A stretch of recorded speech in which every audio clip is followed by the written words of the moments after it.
bien. Moi, comme d'habitude, je vais super bien. Vous devez vous dire pourquoi est-ce qu'ils portent les mêmes vêtements et tout.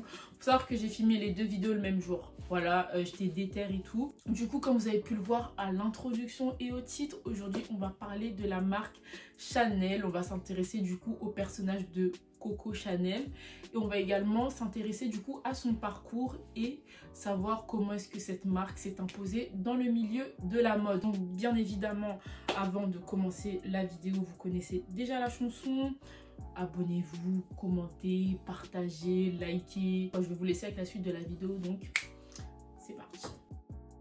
Gabrielle Chanel, plus connue sous le nom de Coco Chanel, était une grande créatrice et grande couturière française. Voilà, donc elle est née le 19 août 1883 à Saumur en France et elle est morte le 10 janvier 1971 à l'âge de 87 ans à l'hôtel Ritz à Paris. Il faut savoir que Coco Chanel, voilà, elle était connue pour ses créations de haute couture, mais également connue, voilà, pour être l'une des premières femmes couturières à s'imposer dans le milieu du luxe. Coco Chanel, du coup, voilà, c'était une femme très importante dans le milieu de la mode. C'est une icône, même jusqu'aujourd'hui, quasiment 51 ans après sa mort, elle a toujours autant d'impact. Du coup, Gabrielle Chanel, c'est la fille d'Henri Albert Chanel et de Jeanne Devol. Donc, c'est la deuxième d'une fratrie de 5 enfants.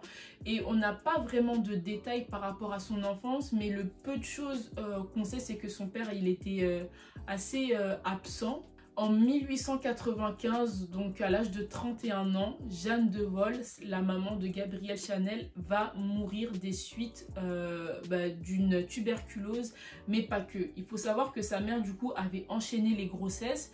Donc, comme je vous l'ai dit, c'est la deuxième d'une fratrie de 5 enfants. Et en plus de ça, elle devait travailler dans les marchés froids à Paris. Elle devait s'occuper de ses enfants. Et tout ça a fait qu'elle a subi, du coup, le surmenage et qu'elle est morte à l'âge de 31 ans. Ce décès, il va fortement toucher Gabrielle Chanel ainsi que ses frères et sœurs. Et peu de temps, du coup, après la mort de leur mère, leur père décide de les placer dans un orphelinat, donc à Aubazine. Donc c'est un petit village, voilà, qui est situé en Corrèze, si je dis pas de bêtises. Et c'est à cet endroit-là que Coco Chanel va se découvrir une passion pour la couture. À l'âge de 18 ans, en fait, Gabrielle Chanel, elle décide d'aller vivre chez l'une de ses tantes paternelles, tout simplement pour échapper à un mariage arrangé, mais aussi, voilà, pour avoir un peu plus de liberté. Et elle va s'inscrire, du coup, chez les dames de Chanoinesse. Et c'est là-bas qu'elle va se perfectionner, du coup, dans le métier de couseuse. Vous devez aussi vous demander pourquoi est-ce qu'on l'appelle Coco Chanel. Faut savoir qu'en 1907, du coup, au tout début du XXe siècle, donc ça remonte à il y a très longtemps, Gabrielle Chanel est chantée dans pas mal de cafés et il y a une chanson qui est chantée assez souvent qui s'appelait du coup Qui a vu Coco sur le Trocadéro. Donc je ne sais pas qui est l'auteur de cette chanson, mais en tout cas les gens, voilà, ont commencé à la nommer Coco et elle a décidé de garder ce surnom là pour sa marque, du coup Coco Chanel. Notre chère Coco Chanel, à l'époque, elle travaillait dans un magasin de confection et 5 ans plus tard, en fait, elle va faire la rencontre, on va dire, qui va changer un peu sa vie, et c'est celle de Arthur Capel, plus connu sous le nom de Boy Capel. Donc à l'époque, il me semble que c'était un homme ou un militaire, enfin il était plusieurs choses à la fois et il était anglais, et c'est cet homme là du coup qui va l'aider à créer sa maison. Et elle était tellement amoureuse de lui parce qu'ils ont vécu 9 ans ensemble qu'elle a décidé de déménager à Paris. Et c'est en 1910 qu'elle va ouvrir son tout premier atelier de confection de chapeaux. Ses créations, elles vont connaître un succès tellement fou qu'elle va décider du coup de réouvrir un deuxième magasin près de la place Vendôme, un troisième du coup à Deauville et un quatrième du coup à Biarritz, donc en Corse. Coco Chanel, en fait, elle voit que ses créations ont beaucoup d'influence, du coup elle décide de se diversifier en se tournant vers la couture, et ses créations, il faut savoir qu'elles sont achetées par une clientèle qui est quand même assez fortunée. Elle a apporté du coup un vent de fraîcheur à l'époque, elle a apporté une certaine touche de modernité, et c'est également elle qui est à la tête de la fameuse tendance la femme aux cheveux courts, parce qu'à l'époque, voilà, les femmes avaient souvent les cheveux longs, etc. Et comme on l'a dit, elle c'est une révolutionnaire. Elle a réussi quand même à s'imposer dans un milieu qui est très masculin. Il faut savoir aussi qu'à l'époque, voilà, les femmes portaient souvent des corsets et elle va révolutionner tout ça en créant tout simplement des tailleurs pour les femmes et des robes aussi. Et c'est également Coco Chanel qui a créé la fameuse petite robe noire. Il faut savoir qu'à l'époque, le noir, c'est une couleur qu'on n'osait pas trop mettre du coup sur certaines collections dans le milieu du luxe parce que c'était une couleur qui était directement associée à la mort. Aujourd'hui, tout le monde s'habille en noir parce que voilà, c'est une couleur qui représente pour moi pas forcément la mort, pas du tout même. Ça représente plus quelque chose, tu vois, de classe, de sobre, d'élégant. Et c'est à partir de ce moment-là que notre chère Coco Chanel va connaître un véritable succès dans le milieu du luxe. Quelques années après avoir voilà créé la petite robe noire et tout, il y a une marque de joaillerie voilà qui va voir le jour. Donc je vais vous mettre quelques petites photos ici. Voilà, on a l'habitude de voir ça sur Pinterest et je trouve que les bijoux Chanel sont tout simplement incroyables. Surtout les boucles d'oreilles et tout, je trouve qu'elles sont trop belles. Mais bon, ça c'est mon avis. On retourne à la vidéo là. Il faut aussi savoir que durant la Seconde Guerre mondiale, Coco Chanel est forcée du coup de quitter la France. Elle doit fuir la France déjà pour sa sécurité. Et après la guerre, ses magasins du coup vont réouvrir.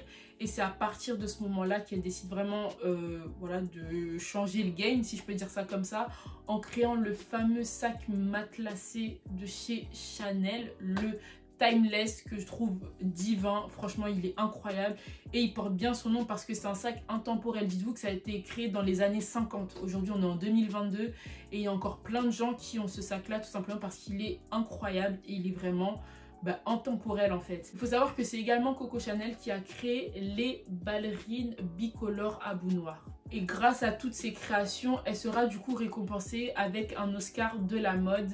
Mais malheureusement, le 10 janvier 1987, Coco Chanel meurt des suites d'un malaise du coup à l'hôtel Ritz. Faut savoir que après la mort de Coco Chanel, la maison va connaître 10 années de stagnation totale jusqu'à l'arrivée de la légende Karl Lagerfeld, du coup qui est resté à la tête de la maison pendant des décennies. Et c'est lui en fait qui a réussi à faire révolutionner la marque. Faut savoir que notre cher Karl Lagerfeld, paix à son âme, il a réussi en fait à imposer son style tout en gardant la ligne directrice de la marque. C'est-à-dire que voilà, il y avait toujours ces côtés très chic, très coco, très voilà sobre, minimaliste, élégant. Mais en même temps, on pouvait aussi voir à travers ses défilés qu'il y avait toujours cette petite touche-là de Lagerfeld. Et franchement, je trouve ça admirable de sa part. On lui doit aussi la création de la première montre Chanel. Donc je vais essayer de vous mettre une photo ici. Franchement, la montre, je la trouve incroyable. Faut savoir que il a créé des collections qui étaient quand même assez emblématiques, comme la fameuse visite au supermarché, du coup qui a été créée en 2014, ou encore la croisière à Cuba qui a été créée en 2016 ou 2017 si je dis pas de bêtises. Faut savoir que la maison Chanel a été créée en 1910 et aujourd'hui elle a 112 ans. Et 112 ans après, on voit toujours que la marque a autant d'influence dans le milieu du luxe. Je sais pas comment vous expliquer ça, mais je vous jure que c'est un truc de fou ce que peuvent mettre en place certains créateurs ou créatrices de mode, genre, et voir l'impact que ça peut avoir au fur et à mesure des années. Et franchement, c'est l'une des femmes que j'admire le plus. Déjà aussi parce qu'elle s'est imposée, comme je l'ai dit auparavant, dans un milieu hyper masculin. Et il faut savoir aussi que voilà, la maison Chanel, elle a créé des pièces vraiment emblématiques. Là, le premier truc qui me vient en tête, c'est la veste en tweed, les gars. La veste en tweed, c'est une pièce, franchement, elle est incroyable. Parce que, regardez, même aujourd'hui, tout le monde va avoir ce genre de veste-là parce que c'est tendance, parce que c'est beau, parce que ça fait chic, c'est élégant. Et c'est incroyable. Donc, t'as la veste en tweed, t'as le sac Timeless. Et c'est pour ça aussi que la marque a fait appel à des brodeurs comme François Lesage. Donc François Lesage, pour ceux qui ne le savent pas, c'était un créateur mais aussi un brodeur français extrêmement connu dans le milieu de la mode. Il a travaillé avec des marques comme Givenchy, Lanvin. Aujourd'hui, du coup, c'est l'ancien bras droit de Karl Lagerfeld, du coup Virginie Viard, qui est à la tête de la maison Chanel. Pour moi, il y a 4 best-sellers, voilà, 4 pièces iconiques, emblématiques de la maison Chanel. La première, comme je l'ai dit tout à l'heure, c'est la veste en tweed. Elle est incroyable cette veste, elle est beaucoup trop belle, j'ai même pas les mots. Voilà, c'est beaucoup trop. La deuxième création qui est pour moi aussi un best-seller de la marque, c'est bien évidemment leur parfum, parce que c'est pas toutes les marques de luxe qui ont un parfum, et en plus de ça le truc il sent super bon. À ce niveau là j'ai envie de te dire c'est excellent, voilà. On a aussi le fameux sac Chanel, le Timeless, c'est une pièce qui est intemporelle quoi, c'est fou. Bien évidemment la dernière création emblématique pour moi de la maison Dior, c'est la petite robe noire. Voilà, comme je l'ai mentionné au début de la vidéo, le noir c'était vraiment une couleur qui faisait appel à la mort, et elle en fait elle a réussi à transformer ça en quelque chose de très chic également grâce à la joaillerie, du coup aux bijoux, donc les petites boucles d'oreilles, les colliers, etc., qui font que la tenue en fait elle fait plus penser à quelque chose de triste mais à quelque chose de très élégant, de sobre et de chic, tout simplement à l'image de notre chère Coco Chanel. Du coup voilà les gars, c'est la fin de cette vidéo, j'espère vraiment qu'elle vous aura plu. Moi comme d'habitude ça m'a fait super plaisir de tourner cette vidéo là. Du coup voilà, lâchez un pouce bleu, lâchez un petit commentaire, allez me suivre sur mes réseaux, sur mon compte Instagram parce que j'ai que ça, et mon compte 21 Button. Prenez soin de vous pour de vrai, hein, je dis pas ça pour le dire, prenez vraiment soin de vous, prenez soin de vos proches, et on se dit à très très vite pour une prochaine vidéo. Je vous fais plein de bisous, salut.